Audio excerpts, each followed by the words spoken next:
Hello, Rob. Thank you for coming. I really appreciate you taking time to be here. Absolutely. I look forward to it. Oh, me too. Firstly, because of you pretty much are expert in mental toughness, and that's something that I feel I have been obsessed with for a while, or unconsciously obsessed, because I would always test myself or learn about and think about what is making best the best. So when we had our first conversation, I was so excited to get you on so that we can have this conversation. Maybe you can talk a bit more about how did you even get to the mental toughness and what you're doing. Oh, yeah. Well, the story is definitely long. I was the athlete. I loved sports growing up, and that's all I really played. And like many kids wanted to be a professional baseball player, but I was the athlete that thought way too much. Like I was always stuck inside my head. So I was an all or nothing athlete. I was the athlete that Yeah. coaches absolutely hated because when I was good, I was good. When I was bad, I was horrible. And no one could ever help me out. Like they would always just say the same thing. Oh, well, once you kind of get in the game, like that'll leave. Well, it never did. And I would just always think too much. So that's where the seed got planted because I was like, there's got to be people that can help. Yeah. And it wasn't until I got to college that I had a life-changing event, hinge moment that ended my baseball career. And I really found, um, I took one of those psychology classes and the professor itself was just one of those life-changing people. I mean, really, made the subject come to life. And when I took the psychology class, I said, "This is what I want to do. I want to do psychology, and always with sports." And it was at that time that I learned about like sports psychology. And there was I've even got on my wall. I mean, there was a really big Reebok commercial during the time. It was like Dan and Dave commercials. They're both decathletes, Hmm. and it made you root for one. Well, as the story goes, Dan O'Brien at Olympic trials, just on the way to the Olympics, was on world record pace and then no heighted in the pole vault. And he went from first to last and doesn't even make the Olympic team. And, Reebok pulls the commercials. Hmm. And I was like, how does this even happen? Like, this doesn't make any sense. So I started following his career. And he started to see a sports psychologist, someone that would help him out with his routines, with the confidence, with the focus, how to adjust. And when that was taking place and following his career, I said, that's what I want to do with my life. And so when that happened, like I cut that article out of the paper, actually had it framed later on. And I ran into him probably about 12 years ago. He got a real big kick out of it because man, it Hmm. was 30 some years ago when that happened. But that's how I really got in the field. And it was always, I just felt a blessing because I never wanted to do anything else. And I learned early on what it was and what my passion was and what it was I was going to do. What made you to follow his journey? Because technically, I understand that he like failed or he was last. So what was it that Yeah. made you actually want to start follow his journey? Because usually, I think the common thing is that, oh, they're super successful, I want to follow them. Right, right. Well, I mean, because I was an athlete, that's the same thing. I mean, I had failures Oh, along the way, and I was the one that was thinking too much. And so to see somebody at the highest level fail, it just didn't make any sense. I was like, because up to that time, my viewpoint was, well, the best are just the best, and that's how it is, and they're going to be successful. So to see somebody fail when all this money was behind them, all this promotion was behind them, and then to start to fall in his career, because he also said something really important, like at that interview, he said he had the presence of mind to say, "I pity anybody who will go up against me the next 4 years." And that sort of dog mentality is what I've always been about. And I mean, that's where I wanted to follow. So just kind of rooting for him and then following him and seeing how his journey took place. And then he ended up winning the gold medal and at Atlanta. And I still keep in touch with him to this day. So it was actually a hinge moment for like both of us, yeah. believe it or not. Can you describe what a hinge moment is? Yeah, absolutely. So I call them hinge moments because I think every door has a hinge, and a door Yeah. without a hinge is a wall. It just Oh, doesn't okay, now work. I get it. I was reading it in the book. Yeah. I just because English is my second language, I was like, what is hinge? Yeah, yeah, yeah. And then and if you look at that, like so when doors open and close in life, like that's because of the hinge. Um, Yeah. if you ever hear of a rusty door, It's not the door that's rusty at all. It's the hinge that gets rusty. So in our lives, what the hinge is going to be, it's going to be that one moment, that one person or one event that connects who we are with who we're going to become. Problem is we just don't know when that's coming, right? We can't connect the dots in life looking forward. We can only connect the dots looking backwards and seeing the impact that that one moment had, that that one person had on our life. And Yeah. we're going to have multiple hinge moments throughout our life, but our job is to just be prepared and to be ready, because when that moment hits, it's too late to prepare. Like, we've got to be ready. So, what role does trusting the process play in this? Because technically, as you said, when you move forward, you can't really connect the dots as you go forward. So, but at the same time, I think, especially now, I think we live in a society where we have these expectations of we want to get success today, or this high level of, like, let's say, getting viral or successful or whatever today. How important is it to trust the process? Because initially, at least from what I have seen, is that at the beginning of the journey, it's so hard, and you initially don't really see that much visible results that would keep you going. So maybe you can talk more about this trust to the process, or how important that is, or how does it even look?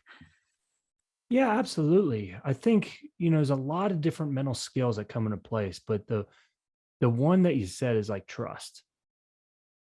Confidence, I believe, is the most important mental skill because it affects all the other mental skills. And so we have to start kind of with the end in mind. And from that, you have to work backwards. Now, I'm about visions, I'm about dreams. And I think that really it just boils down to we don't know exactly what the path is going to be. That's just reality. We have no idea what that path is going to be. But we have to trust and have to have faith that it will work out. I believe that it all works out in the end. If it hasn't, it's just not the end. Hmm. And so when we operate from that viewpoint and that belief, now everything is as a result from that. So if we believe that it's going to work out, then really our job is to, have the routines, have the discipline, have the actions in mind that we need to focus on, for this month, for this week, for this day. And the results are out of our control, and that's what I always talk about. Like, we're in the process business. We're not in the results business. The Yeah. results are going to happen. But if we believe that they're going to happen, then what our job is to make sure that we have that foundation built, that we have the daily disciplines built, that that process right there means on how we have to trust it, because really that's all we can do. And the better we get at trusting ourselves and trusting the process, the better we're going to get at the curveballs and setbacks that happen, like, in life.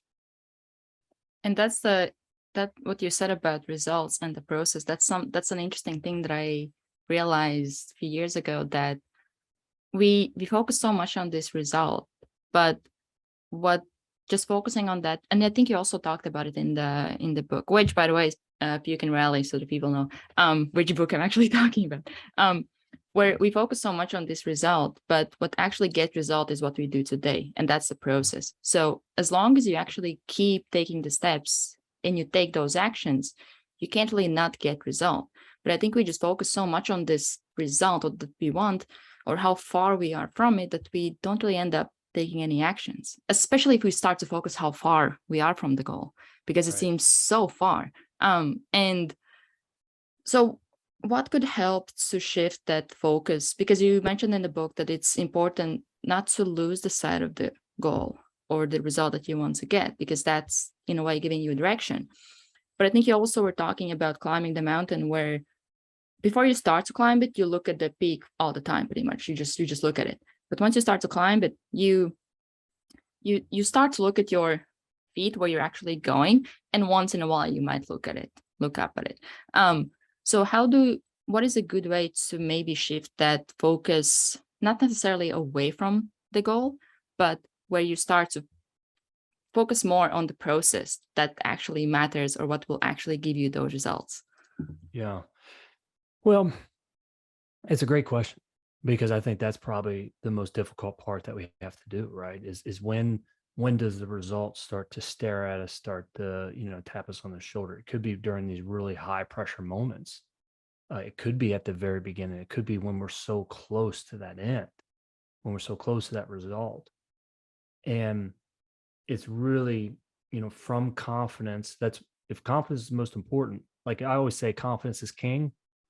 In the game of chess, it's how the game is lost, Mhm. right? When we lose our confidence, it's really tough to get it back. So that's how the game of chess is lost, right? If confidence is king, once the king dies, the game's over. So if confidence is king, focus is queen. Like Mhm. that's how the game is won. Okay. So we don't win the game of chess by moving our king one piece at a time. You win the game of chess by moving your queen. So focus is how the game is won and what we're focused on. And really, it's just becoming so all consumed with the process and the task at hand and doing our absolute best at what we're trying to do that we actually get in some of the best states that we've ever been in, with flow, with the zone, the peak Yeah. performance. But being in that grind, that has to be the reward in itself. You have to enjoy that piece. Because if you don't, and if we're just doing it for the outcome or money or success or recognition, it's going to leave us feel unfulfilled.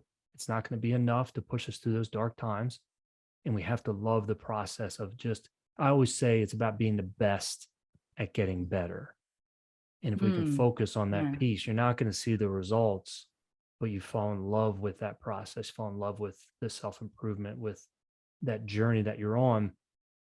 That when you look back on it, then you're going to be able to see the steps that you've taken. But it's really all getting back to focus and what are we focused on today? So I say, if you look at athletes that take the field, not many are really going out there thinking, boy, I'm really confident today. Yeah. They're not really thinking that, right? It's like, okay, what's my goal? What am I focused on? What's my target? What's my mindset? And that's all getting back to focus. If you look at somebody who's not confident, their focus changes, right? They're focused on what they don't want to have happen, where they don't want to be messing up. Mhm. And so focus reveals our level of confidence. It really does. Focus is what it reveals, like what our level of confidence and how well we adjust. It just shows what our level of confidence was. So hopefully that part makes sense. Sometimes I butcher it, but it's like the way that we Yeah. get confident is through our focus. So, but at the same time, I think you also said that we get more focused when we, how are they playing to that game where, uh, the, because you said the lower your confidence, focus changes all the time.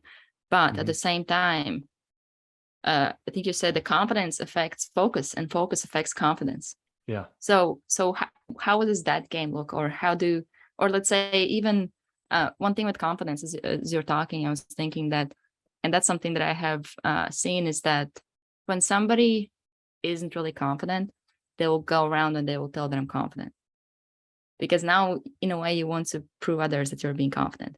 But somebody who is confident, it's not something that I need to prove or they need to Mhm. show to the world, because they know that I'm confident. And even as you were talking about this player going on the field and having this focus, it also made me think about the higher confidence you have, the more trust in yourself you have, where you actually trust that what you focus on is the right thing. You don't really Mhm. question your focus. Um, so confidence, that is something that I definitely want to talk about, because I remember one day I was going on a walk, and usually I think a lot. And I was thinking about how, pretty much what you said, that everything really comes down to confidence. Because you can have all the skills in the world, but if you don't really have that confidence in yourself, you either will not take action, or you will not take action despite fear, because you have to trust yourself and your abilities. But maybe before we go into confidence, can you describe the difference between self-worth and confidence, or how do they affect each other? Yeah, it's a good point, right? So I think with confidence, it really becomes task specific in what you're getting ready to do. Like a lot of times your self-worth has to do with your overall identity.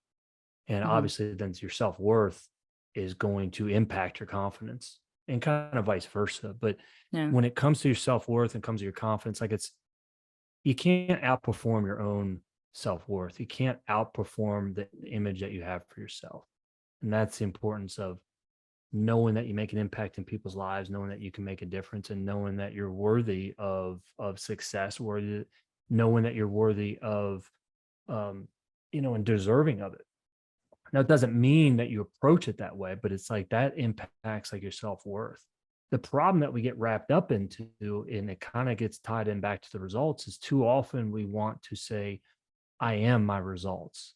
That's a really, really Identity. difficult, and that's your identity. And that's a real slippery slope, because then you're only as good as your last performance.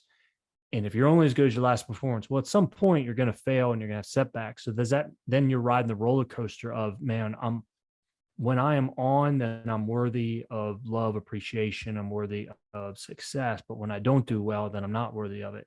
It does not work that way. And then there's going to have to be something else that fills that void of setbacks and failure. And then that's when it gets really, really difficult, I think, especially if we're in performance field or arena, or have that performance mindset. That's the importance of making sure like you have that foundation built, that you're focused on that process, and results are just part of that journey. And with that you've got a coach like along the way that you're able to lean on, that they're going to help you through that process as well. That's why I look at everyone needs a coach when it comes to that. So what you said about that you can't outperform your confidence. So You how can't do outperform your own self-image. Yeah. so how do you raise that self-image? Because a lot of times I think we base that self-image on results that we see externally. Oh, I succeeded this, so I have this worth. I didn't succeed, like pretty much what you said before, that we identify with results that we get. So how do you raise that confidence when, let's say, even to make it more fun, where you actually don't see good results in real life, where you have this feedback that I'm actually failing, I'm doing like I don't have any worth, or people say that to you, or you just get that feedback from life? Yeah. Well, I mean, you evaluate yourself on the process. Like, let's look at Thomas Edison, for instance. So he had a goal. I mean, again, it took him 14 years of experiments just to come up with the battery. It's 14 years. And the reason why I say 14 years is because the way he measured his success was every 10 days, he wanted to have a new experiment. Every 6 months, he wanted a bigger experiment. And that's how he evaluated himself. He becomes so immersed, so consumed with what you're doing in your process, that the results literally take care of themselves. Then it's getting back to that original point, that belief. You have to believe that it's going to work out. And my belief is that it all works out in the end. If it hasn't, it's just not the end. But that's what it keeps getting back to. When you have that belief, you're able to withstand the major setbacks that are going to happen on that journey. So if it's in a way, if it's that simple, that all you really have to focus on is the process. Right. So once you, I don't want to say perfect the process, because you can't really like perfect it, but once you really start to get better and better at the process, you will get results, you will get more confidence, things like that. Why is it such a big challenge for us? Well, because I think the big thing is this. It's like, and getting back to the mountain analogy, we have these false summits. We think like once we get some success, we're like, we reached it, we got it. And then we get away from focusing on the process and getting better. We get the pats on the back. We get whatever the reward's going to be, right? Money, recognition. Yeah. We get some of that. And then slowly we can get away from our process and doing what it is that it took to get us there. The thing is it takes change along the way. So like there was this one quote, and I'm a quote hound, but it's like, what gets you there, or, what gets you here isn't going to get you there. Yeah. So you have to continually change. You have to continually evolve. And that's the part about getting better along the way. But you still have to have that foundation of, this is how I approach it. This is my approach. And right, wrong, or indifferent, it's better to believe 100% in that, even if it's the wrong approach, than it is to have the right approach and not, really full-heartedly believe in it. So just because it is simple doesn't make it easy. Yeah. And when we have success, that's the part that I look at as even more difficult. Yeah. Having failures along the way. Look, you got to know when you have failures and you're really committed to your process, there's really no other solution, right? You just have to keep pushing forward. But it's when you start to have these successes, when you start to then get bigger successes, you have more distractions that are going to challenge you for your time, challenge you for urgency, and challenge you for importance. And that's the part where I think then it gets even more difficult because you have to always get back to that process. And just because it is simple certainly does not make it easy. Yeah.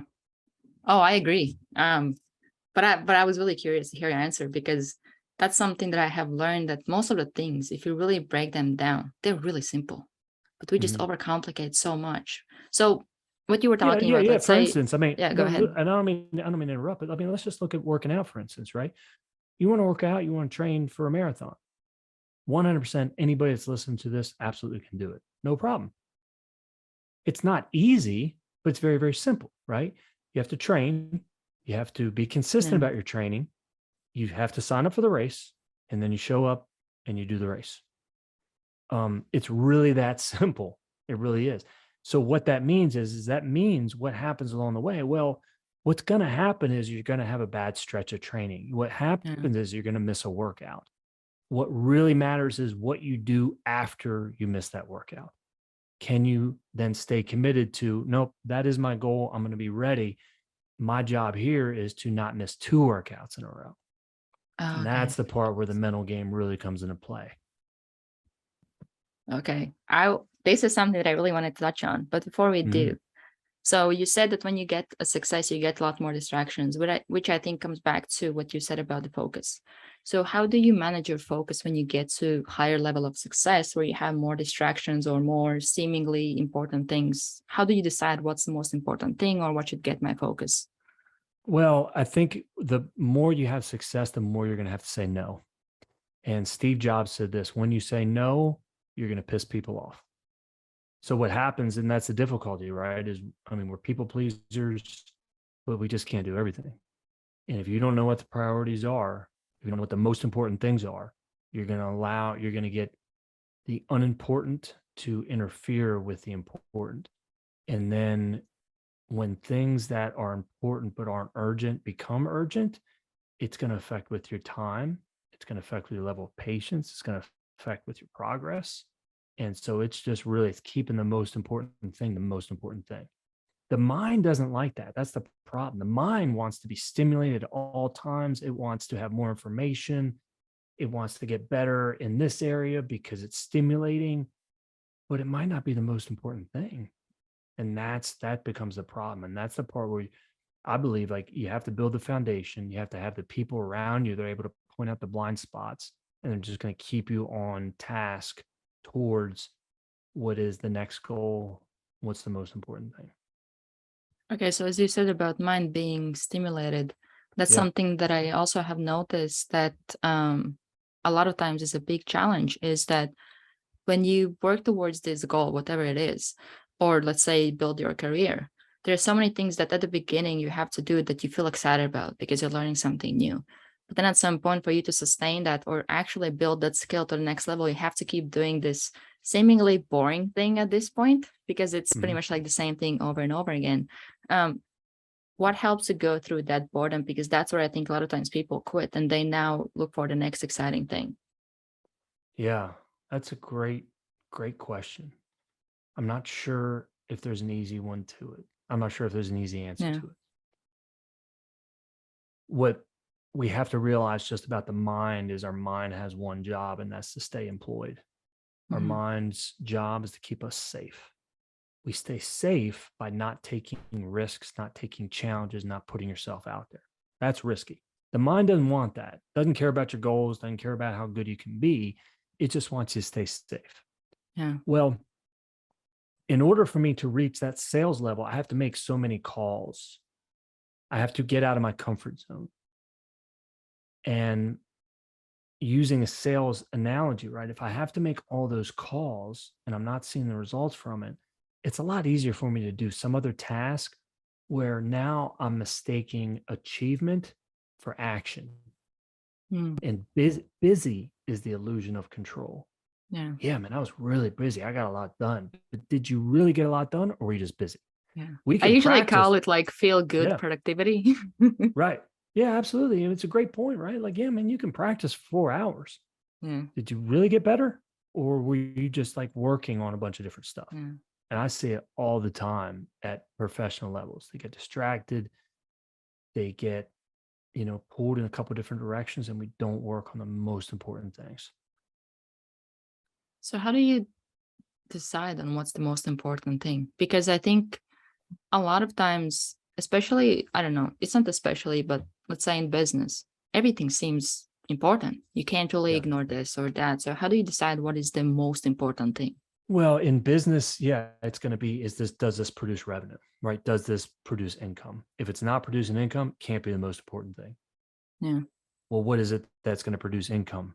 Well, that's the part where every business is a little bit different, but if you're doing activities that aren't focused one way or another on the bottom line, um, then that's the part where you really have to hold that mirror in front of your face and say, is this the best usage of my time? And I think a lot of times it's interesting that most of the times we actually know what is it that we have to do. Sure. And a lot of times, even that sense of fear might be identifying this is actually what you have to do. And that's something that I don't remember who was talking. I think it was Andy Frisella. In his podcast, he was talking about how when you get these self-talk, he calls it bitch voice, telling you, oh, like today we already did like good workout yesterday, we can skip today, stuff like that. He said that in his mind, he uses it as a trigger to actually go and do it. So whatever he hears he should do or shouldn't do, he actually goes and does the opposite. Yeah, And absolutely. that's something that I started to associate fear as well, is that this will be all that fear is really telling me is that I'm just stepping outside of my comfort zone, and that's where I really grow. It doesn't make stepping out easier, but at least you associate that with maybe a bigger purpose, or where you give meaning to that stepping outside, where it's not about, oh, I'll be really uncomfortable, but I can potentially grow a lot. Yeah. And that's the part where you and I talking in a really, really safe space like this, like it makes sense. Perfectly makes Yeah. sense. The issue is when we have to make that decision at the moment where it's very Yeah. crucial to do. And then that's the part where we fight ourselves. We can distract ourselves. We can get bombarded by the unimportant because that's what our mind wants. And that's where it's just getting back to, you got to realize the mind's job, stay safe. What's the best way to stay safe? Don't put yourself out there. Don't go work out. Yeah. That's going to be uncomfortable. And when you realize that that's who you're competing against, and that's the problem, you're competing against an opponent who already knows your strengths and Yeah. weaknesses, hurts and hangups and headaches. So you're trying to beat somebody that knows everything about you. That's a really difficult opponent to beat. And that's So who how we're you fighting. beat it? Well, I think you have to realize like what the weaknesses are, what it is that your mind, what does your mind crave? When you get in those uncomfortable situations, what is it that you need? And then it's about delayed gratification. I'm not saying I'm the best at it, but if Mhm. you can, I always say, if you can wait, then you can win. If you delay that which feels good right now for that which is important later, like you're going to win. So how you delay gratification? Because that's, again, pretty much what you said. Now sitting and talking about it, yeah, makes sense. But when you're in Mhm. that moment, how do you make that decision? Well, it's knowing what the priorities are. It's knowing what the goal is, and then it's I think the mental game, the most difficult part, because I work with a lot of successful people, and I'll ask them the same thing. I'll ask them this question: is it harder for you to add something? Is it harder for you to remove something? They all say the same thing. It's harder to remove something. Well, then the mental game is more about subtraction than it is addition. It's about removing that which is unimportant, that is not going to help right now, for that which is going to be important. And that's the part where it's about removing things often than it is about adding stuff. Do you know why it's harder to remove What? things? I don't know, whatever it is that you need Oh, to I thought remove. you were asking me. Why is it harder? Yeah. Well, because it's often we have an action bias. Like, okay, in order to, let's say you have two options in order to get in shape, right? One, you can work out, or two, you can reduce calories. Okay, we're reducing calories. And I'm just using an example. Yeah. Right. In order to reduce calories, that means you have to not do something. And it's just a whole lot harder to not do something than it is to, okay, make sure that I work out. So we have this action bias, and that becomes the real difficult part. Is in order to remove things, it forces a different type of discipline, a different type of focus. You have to change your environment when it comes to these, or it's a whole lot easier to approach and do something than it is to not do something. I think you might even talk a bit more on productivity, because that's something that I think is that common like belief that the more you do, the more productive you are, or for you to achieve more, you have to do more and more and more. Where a lot of times when you look at some successful people, they don't really overwork themselves. They're playing it smart in a way, but at the same time, it feels for somebody who is like, I have to work more to achieve more, or things like that. Not in a way where you don't have to work more. Obviously, you have to, but not to a level where you just overwork yourself, where you burn out. Is there something that helps to change that mindset? Or why, in a way, after you explain this, I kind of can understand why we have this mindset. But at the same time, we have limited amount of time. So why it's maybe a challenge to start to work smarter rather than harder. Yeah. It's about being, I think the two difficult parts is, one, being able to say no. So knowing that you're not going to be able to get that all done, and you have to be able to turn things away that aren't, you know what, in the immediate time, it's like, yeah, I can do that. But the more and more you say yes to things and yes to people, you are saying no to something else. That's just reality of it, right? Because time is still going to move. So if you're saying yes to something that's going to take 2 hours, that's 2 hours that is taken away from something that's really important. Like, for instance, I would do podcasts, I would do things only in like the afternoon. That's why we're doing this in the afternoon, because I won't do it in the morning time, because that's the most productive time for me. And time is the most precious resource. So being able to say no. And then the other part is being able to delegate. Well, the problem with delegating is no one can do it just as well as I can do it. So we want to be able to do it. But you have to realize, look, it's a time, cost, benefit. If we're trying to do it all, then we're not going to do it as well. And you've got to be able to delegate those responsibilities, though that which is important but isn't urgent. And knowing the difference between those become really important. Okay. Let me ask you something. Is it harder for you to remove something or add something? I think it depends, because I think sometimes certain things, they become, you kind of move away from them. So it makes sense to remove them. Or let's say I don't want to say bored, probably bored. Or let's say there's a skill that I want to learn. I don't know, let's say editing videos. I learned that. I get to that point. Let's say now I'm at the point where I'm like, okay, I'm ready to delegate that, because I know that this is not my main thing. This is not the main thing that I do. But I want to learn the skill so that I can teach somebody else. But for me, I had a time where I would be like, oh, I can do it all, But now the more I start to see how other people are doing things, when I talk to them or whatever, I'm starting to think that, well, actually, if in a way, I start to think, what can I get more out of? If I now try to do 50 things, I won't really do that good result anyways. So I might as well teach the basics to somebody else and motivate them to get to next level doing that, instead of me trying now to focus on this, which isn't my main thing. It's just a fun thing for me to learn. And that's where I started to, I think it depends really, because let's say with videos, for me, I learned it. It's exciting for me to learn that. I have learned it to a place where now I'm like, okay, I kind of get the basics, because I know I'm not aiming to be professional at this. I just want to understand the basics so I know them, because I just love to learn stuff. And then I know, okay, I'm at the level where I can start to look at delegating that.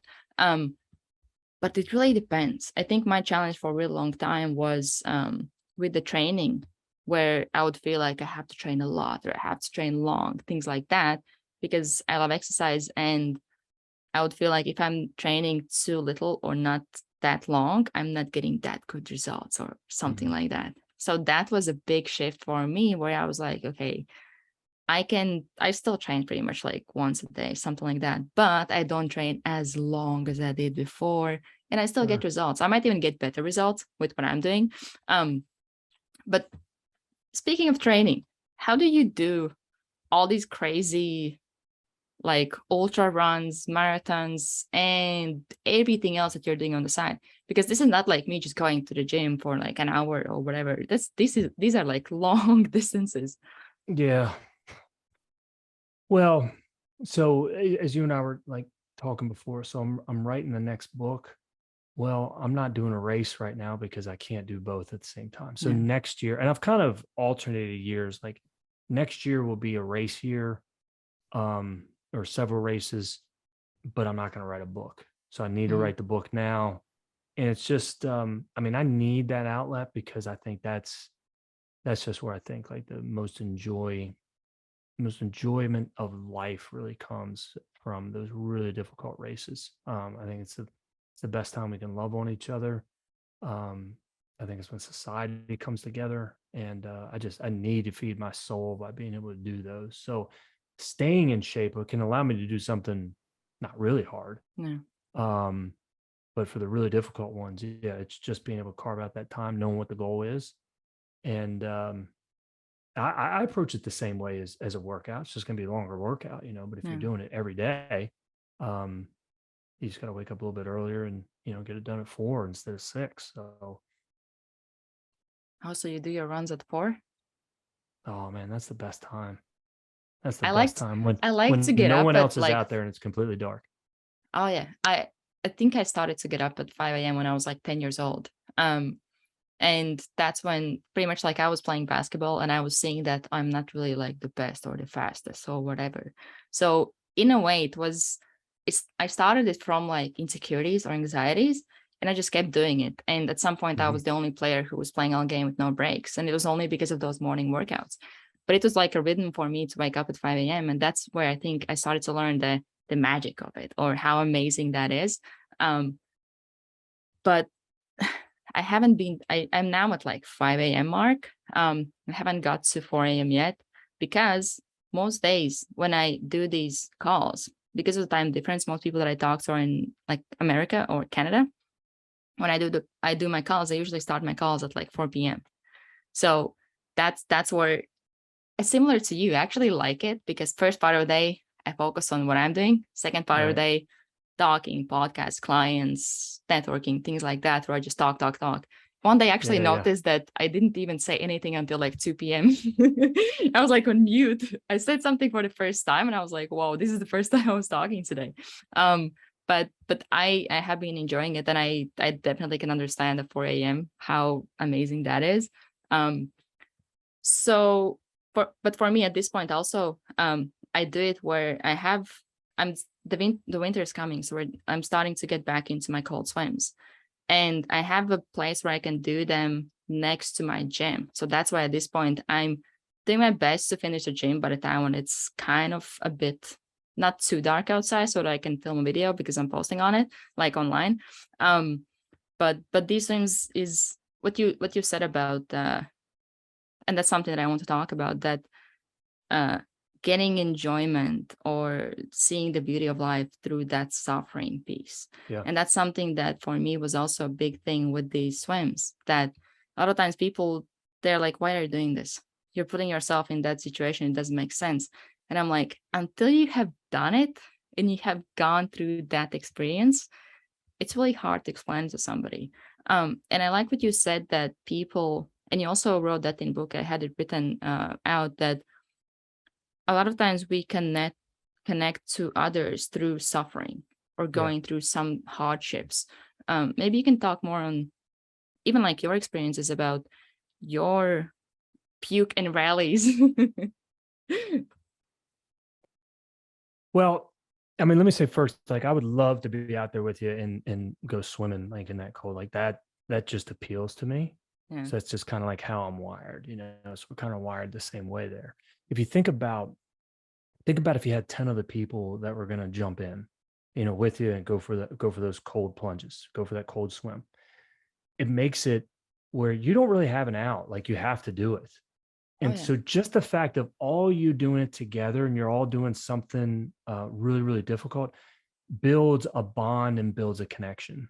And so when there's like 100-mile race, whatever that race is going to be, there becomes that connection where it doesn't matter about anything else about that individual. Like you have this mutual appreciation, this Yeah. mutual respect, and you have this bond that gets created. That's where I look at like the races themselves as being you know, pretty sacred. You know, Yeah. for a long time, especially like during COVID, like I understood like you had these virtual races, but before that, I mean, virtual races, I mean, that was, what is that? You know what I mean? Like you're just doing it on your own. Like part of it is being uncomfortable with other people around, you know, I mean, Wait, so that's how do part they of it. look? Virtual What's that? races. How do they Oh, look? geez, I don't know, man. I mean, I did, you know, I did run it. I had a little bit more appreciation like during COVID, but because it's really all you had, right? Like Yeah. you couldn't do something. So, you know, I had appreciation for it then, but it's like the they still weren't the same because you didn't have the mutual suffering. You know, you had Yeah. somebody that was maybe doing a treadmill, somebody was doing it outside in 30-degree weather. Well, those are two different experiences. Yeah. Um, I kind of lost what I was talking about, but like One thing that you were saying before yeah, about going in, let's say for my swims with others, actually my both of my brothers are doing swims as well. My dad also have done some, love it. at least jump in and out. And a few weeks ago, I went with my brother, and that's one thing that I noticed because last year I was doing it completely by myself, every single day by myself, 90 days in a row. At least that's what I did in the row. Then I just continued like every week when I got back to city. But one thing I noticed, well, also my body now is a bit adapted to this year because after swims, I don't really shiver, at least at the temperature we had right now. Last year I did. Um, but when we went in together, you can sit so much longer. You don't even Right. feel how time is going. You just have a Yeah. conversation, and that's something that I think that mutual accountability also is something that helps. Like in my case, at this point with my swims, if I know somebody who's going to do a swim, or let's say can give me a lift, I'm going because I don't even question whether I'm going to get in. But I know that, let's say, in last year when I started to do them, first 2 weeks when I went towards the river, I would have this thought: I don't know if I'm going to get in today. After a few weeks, Right. it changed to, I wonder how long I'm going to get in today. So it wasn't a question whether Yep. I'll get in, but I think many times this initial period until you go from, I wonder whether I'm going to get in today to how long I get like will be in, I think that's where a lot of times people might even quit because it's not comfortable to do it by yourself every single day. And that's where that mutual accountability can be really helpful. And Hmm. also, one thing that I was thinking about as you were talking is that what gives that respect in a way towards the other person is that you actually know what is it that they're going through because you're going through that yourself. Yeah, So you exactly. instantly connect to them because you both know what is it they're going through, how painful that is. Yep. Yeah. And that's the best part. You know, and the part about suffering that I think we miss sometimes is that suffering gives us gratitude and it gives us perspective. Look, you're going to be suffering one way or another in life. It's just, I mean, it's just one big suffer fest. It really is, right? Yeah. Like, yeah, there's a lot of joys, but there's a lot of really, really difficult times and periods that we're going to go through. I say choose your suffering because you're going to get better at, like what you said. If you choose your suffering, you put yourself in really difficult situations, you're going to have more gratitude for this cup of coffee. You're going to have more Yeah. gratitude for being warm. You're going to have more gratitude perspective that you would not have unless you put yourself in those really difficult Yeah. times. And gratitude and perspective are the superpowers, I think, when it comes to life. And you get that by putting yourself in difficult Yeah. situations. Where are the superpowers? Or What are how the did you come to superpowers? them? Why are they superpowers? Well, I mean, if you look at people that have gratitude, gratitude, I look at it as memory of the heart. Mhm. When you have gratitude, it's really tough to be hateful and grateful at the same time. When you have Yeah, gratitude, it gives you appreciation. Like just what I said. I mean, we take things for granted. We take that we're able bodied for granted. It's just how the mind works, right? We take that I have ice for granted. Take that I yeah, have this wonderful cup of coffee for granted.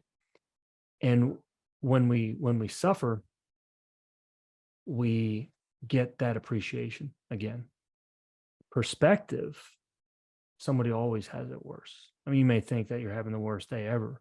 Somebody always has it worse than what you have.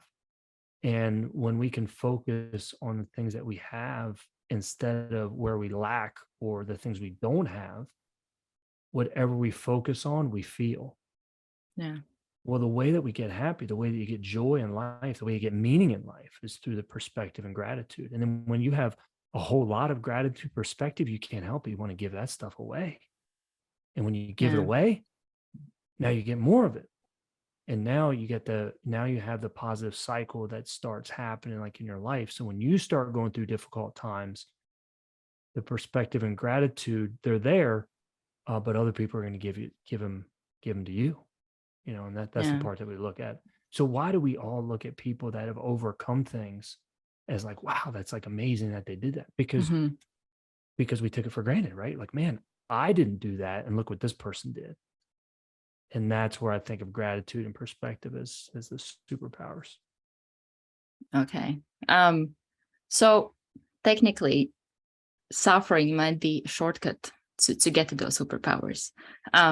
So how do how does somebody can get them in that suffering experience? Because or even start to take something towards it, not necessarily maybe where you suffer at the beginning, because that is something that I feel many people don't really have the same relationship with it that let's say we might have, where it's like, oh, cold plunge, let's do it, or something like Yeah. that, where you actually enjoy that or you find enjoyment in that. Because I think for somebody to really understand it, they actually have to have that experience or have it long enough where they're starting to really see the power of it. So what is a good way or good mindset to have when you're starting, when most of the time we don't really want to have those experiences? Right. I mean, and that's the part. That's where I think like the journey becomes more important than just the destination. You have the goal, you have it as something you want to do. It's just about starting every day and doing what you don't want to do. It's Yeah. really as simple as that. What it is that I don't want to do. Well, I don't want to do sprints. Okay, well, you have to do sprints. I don't want to do the butterfly. Okay, well, you have to do the butterfly.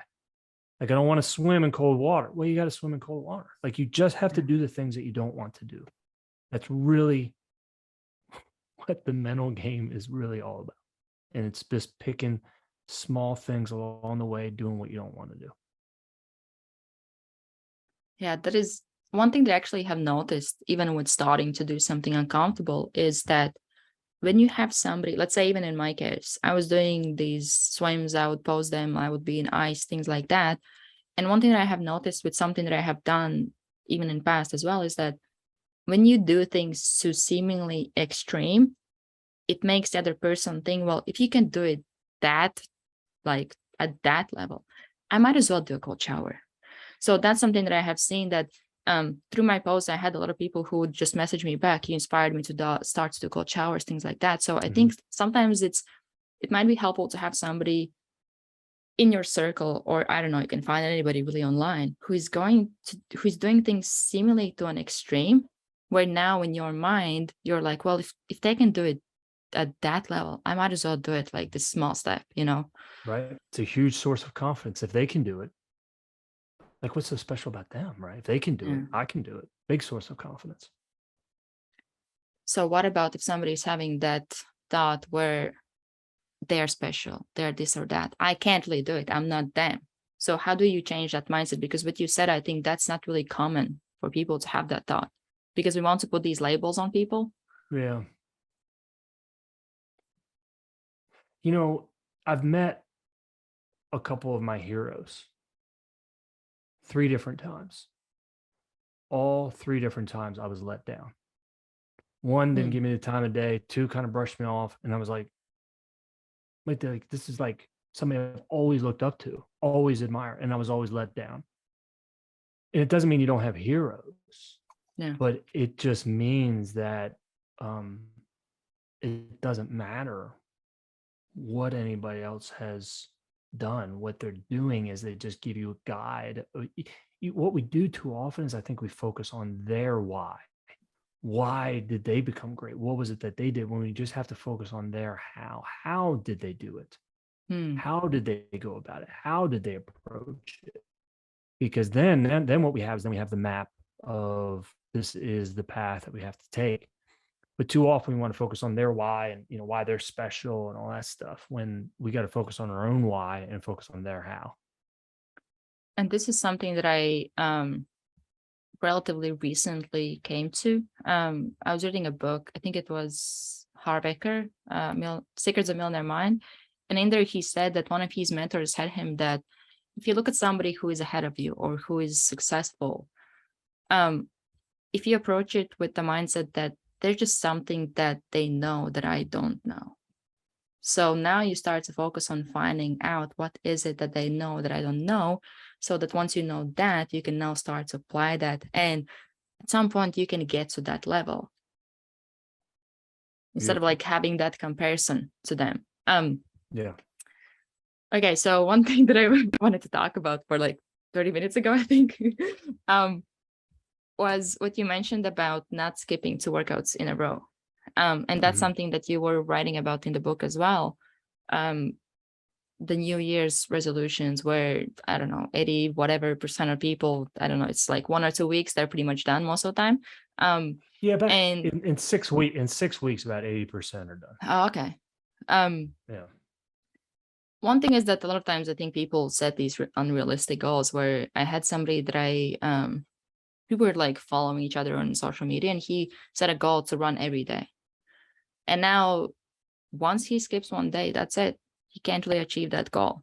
And that's where I think a lot of times when we set these goals, it's important to keep in mind the human factor, where there will be slip ups, there will be things that we will not do. But speaking of one mistake, that is something that you're writing about in the book, and that's something Yeah. that I have seen, even when it comes to some habits or something that we want to do, is that you set this goal, and a lot of times when we set this goal, we have this like vision in our head that we will do it perfectly, we will do it every day, we'll show up. Which is interesting thing that one of my mentors explained, is that a lot of times when we set this goal, we set this goal with an expectation of, and I think you also wrote it in your book, of how we will feel once we start to execute.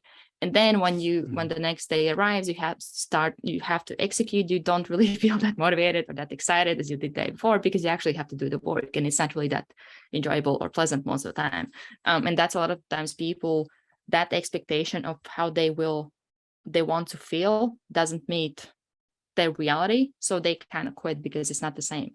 And what you were saying there was that when you have this setback, seemingly setback, because that's like you just skip a day or something like that, there's a huge drop in performance. A lot of times people don't really pick it up.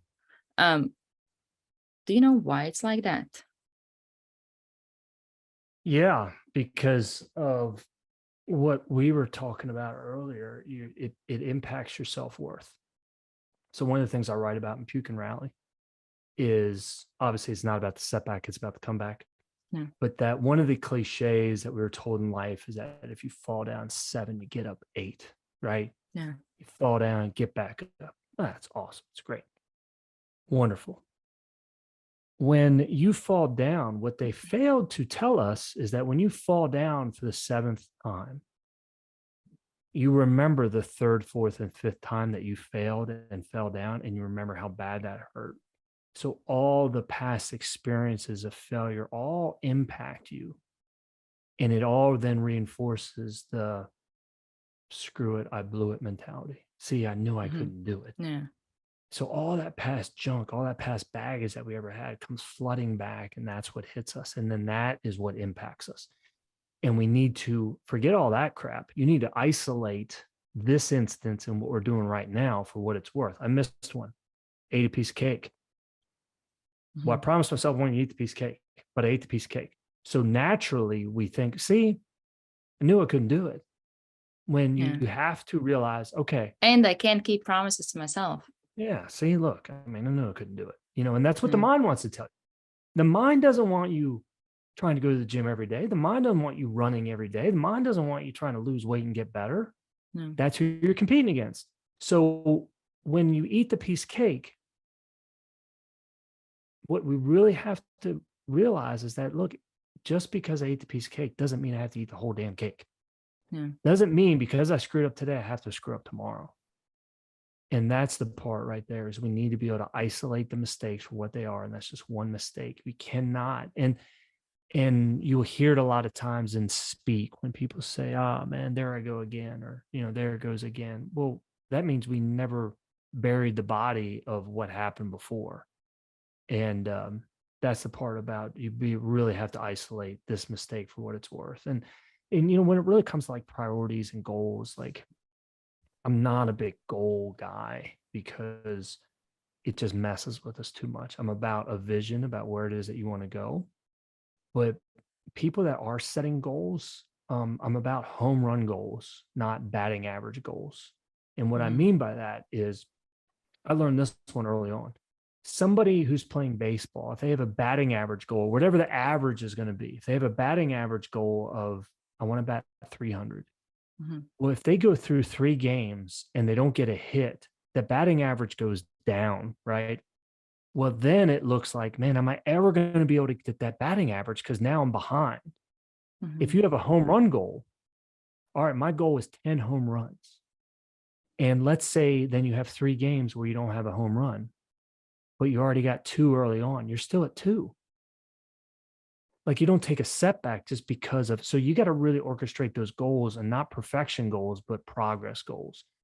And that's why I call them home run goals, because even if you have a bad stretch, the goal is still there. Like you can still do it. So let's say the Yeah. goal is not to run every day, but I want to run 14 miles a week. You miss a day. Yeah. Okay, well, that just means I need to do double the next day. Well, I can do that. And it doesn't Yeah. mean, all right, I screwed it. I couldn't do it. So it's Mm. allowing yourself that wiggle room that's going to happen, because life is going to happen, whether Yeah. we like it or not.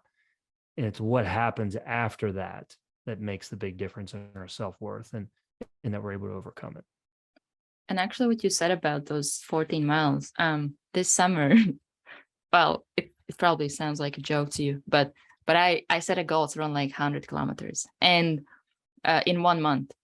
And one thing that actually helped me was that I know that if I don't run today, I'll have to run more tomorrow. So I Right. might as well run today so that I don't have to run more tomorrow. But one interesting thing that you mentioned before is that what you said, that, see, I knew I couldn't do it. That is something that a few years ago I noticed with somebody that I work with. I got that idea where, let's say, we set these huge goals. I have nothing against huge goals, but a lot of times I think we set these unrealistic goals that in a way we set them that way where we can't really achieve them. So you make sure you can't achieve them. And then when you can't achieve them, now you fail and you have a reason to self-sabotage. Oh, I'm this and Right. that, where you kind of create this self-fulfilling prophecy where you go in this circle without really knowing it. You just set this huge goal. I get so motivated. I'm going to do this and that. Then you fail at that goal. And now you're back at that self-talk, negative self-talk that kind of reinforces that negativity, or kind of makes you less likely to actually go in and start to take any steps. But also what you said about the goals, that is one thing that I recently started to adapt my own goals, where I don't set them as much based on result as I do on actions. Right. So if I set a goal, let's say I have in mind certain goal that I want to achieve, now I think about what are the actual action steps that I need to take. And now I set that goal based on the action steps, because that is something that I can actually control. And I know that Yep. once I do the actions, I actually will get that result. But if I now sit and look at that goal, I won't really do much. Or now I start to see how far I am from that goal, and I don't really know what exactly is it that I need to do or how much to get to that goal. But once I set those goals, let's say, I don't know, on a monthly basis or weekly basis, I just have action things that I need to get done.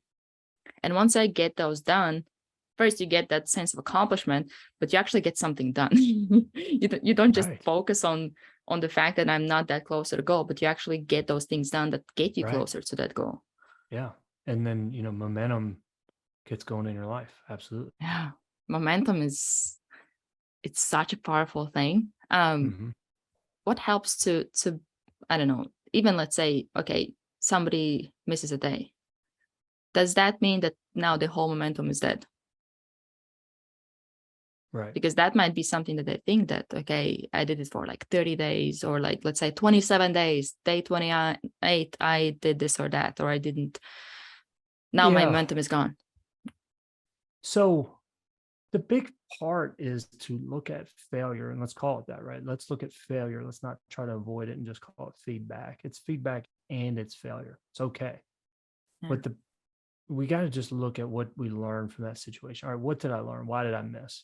Did my mind convince myself I just didn't want to do it? Was I injured? Did I have too much going on, too much stress? And just look at what we learned from that situation. That's the most important thing. And then once you do that, the tough part is don't let that affect your self-worth and self-image. Hey, look at yourself, because that does no good at all. Mm-hmm. And then, so I always say failure is a bruise. It's not a tattoo. And if Oh it's yeah, a that's bruise, something that I yeah, like wanted to point out, because I love that sentence. yeah, it was a good one. But yeah, I mean, it's not permanent. It's just a mistake. And it's just about being able to learn from that and know, like, all right, this is why this happened. This is why I had this setback. Yeah. How am I going to rebound from it? Okay, so with this, that is something that I wrote down. Because in the book you described two things. You wrote the failure isn't a bruise, it's a tattoo. That's something that I wanted to touch on. Because I really love that sentence. So you were talking about two things. First one was letting go of that mistake, and the second one was to refocus. So how does the letting go process look like? Because makes sense, but how do you actually do that? Well, it just depends on, how long you're going to think about it. I think what you do is you have to actually do like an autopsy of the body, and you look at the autopsy of the body. What was the reason of death, right? Mm-hmm. When a murder happens, that's what we do. We look at what was the cause of death. And then once we do the cause of death, what do they do with the body?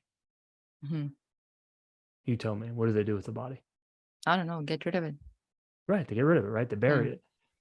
Do you know how many times they're going to dig that body back up? And let's look at that body again. And let's see why again. What we already knew before, but let's see it again. We bury the body. That's the most important thing. You bury the body. You don't think about it anymore. And that's the part about doing the tough work on the front end, means you have to be able to look at it and say, man, what did I learn? What did I mess up? What did I do wrong? How do I get better from it? And then you got to bury the body. That's the most important thing. Yeah. Do you know what is it that gives that sense of I want to kind of get it back out and look at it again or again?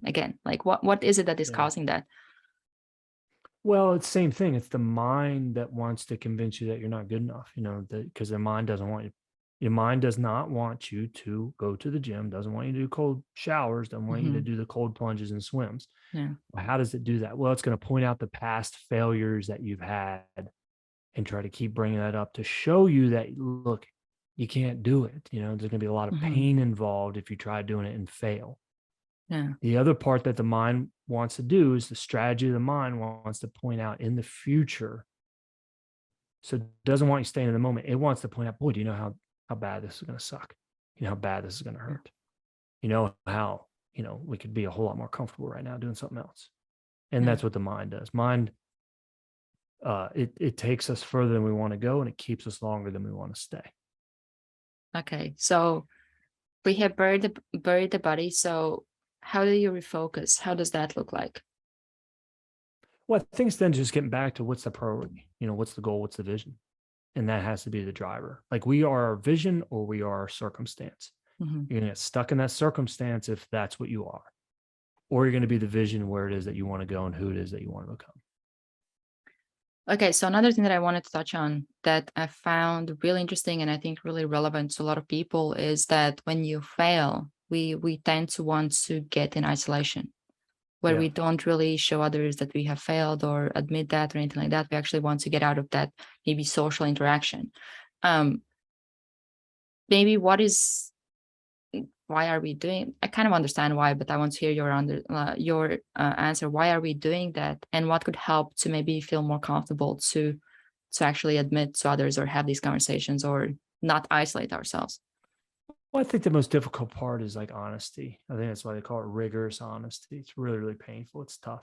Doesn't mean you have to be, some people post that stuff on social media and then you get a big fan base of, yeah, I hear you, and Or like, you maybe can do it. there's, yeah, and maybe that helps. But what I've found is that honesty, because it is so difficult, when we lose confidence in ourselves, when we lose confidence, it's very close to impacting our self-worth. Well, if I don't feel like I'm worthy of interaction, I don't feel I'm worthy of, I can offer stuff to people because look, now I'm just a hypocrite. Yeah. When we can't do that, well, what's the alternative? The alternative is then just isolate. And it's like I say, it's like junk food, right? It really tastes good at the beginning. We want to isolate, man. I just want to like stay in my room and write this, deep Yeah. poetry and stuff, right? Like dark, deep poetry and Mhm. be in that depression. There's a time for that, but we can stay in that way too long, Yeah. and if we stay in that too long, it's going to impact our self-worth. And that's the real power of connection, and we get connection and confidence like through other people. It means putting yourself back out there. Um, and that's the difficult part. And that's what I've always noticed is when we lose confidence is when we isolate. So what do you think is harder? Because I think it might be even like really hard to put yourself back out there after you have gone through this isolation period, because technically you just keep going down. So now it might be even harder to get out. So if you now, as you have failed, it's not a pleasant experience. But if you go and, let's say, don't isolate yourself, I think that might be less hard than actually going and being more social. Like, you have gone through this period of isolation where you might actually get worse during that time. Yeah. Well, what did we all experience in COVID? Right? Why do you think we have so many like mental health problems? Is because we Yeah. isolated. Well, I mean, everything that wasn't good for us shot up and we were isolated. So when we have to reinduce ourselves, it really got uncomfortable, man, waiting in line, being back and stuff. And mine didn't want it. Mine wants you to Yeah. isolate. I always looked at my dog because I always felt like animals during COVID. It was like animals were probably like, this is how life should be. Yeah. You should never, ever leave me. You should be right by my side. And what was all that stuff about y'all leaving and coming back? Now everyone's just here all the time. And then what happens, right? We get reintroduced to Yeah. society. Now we're back out. The dogs and pets are probably like, I don't like this. I want us back to the way it used to be Yeah. when you were just here the whole time. Yeah. Um, I think with isolation, one thing that he also wrote about is the hiding imperfections. So that's pretty much why we isolate. We want to hide this fact that we are not perfect. Um, but one thing that I have noticed is that first off, it's really hard for us to connect to somebody who is perfect, because we know we are not. So Mm. it's really hard to connect to somebody who is seemingly perfect, which we already know, like, that person probably is not perfect anyway. So you also, in that context, you talked about connecting to others despite our brokenness. And there I wrote vulnerability, because I think that's where a lot of times it might be the challenge to actually be vulnerable to people, or just to show that vulnerable side of you that actually I'm not perfect. I'm not who I might want you to see me as being. Yeah, we connect with other people. Like we admire people through like their successes, but we connect with other people through our failures and our setbacks. And yeah, I mean the art of itself is, kintsugi. So the fact of, because a bowl, the art is that, a bowl that got broken would be repaired, but the repair would be illuminated. And you would actually see that even though, like, when we break a bone and when it heals, it actually becomes stronger. It's the same thing with our relationships in life. Relationships get deeper or they die. And that's really what we're talking about here, is our impact, our relationships with other people. So the fact of we have to, um, be honest with ourselves. And then it's just the fact of not wanting to be judged. It's just, you don't need to post that, but you've Yeah. got to have those close people that you're completely honest with and say, look, man, I messed up and here's what happened. And then you will find liberation, you'll find freedom in that. And just because of the mistake doesn't mean it's your identity. And then we're right back to the self-worth piece of Yeah. what you're talking about. We always get back to that.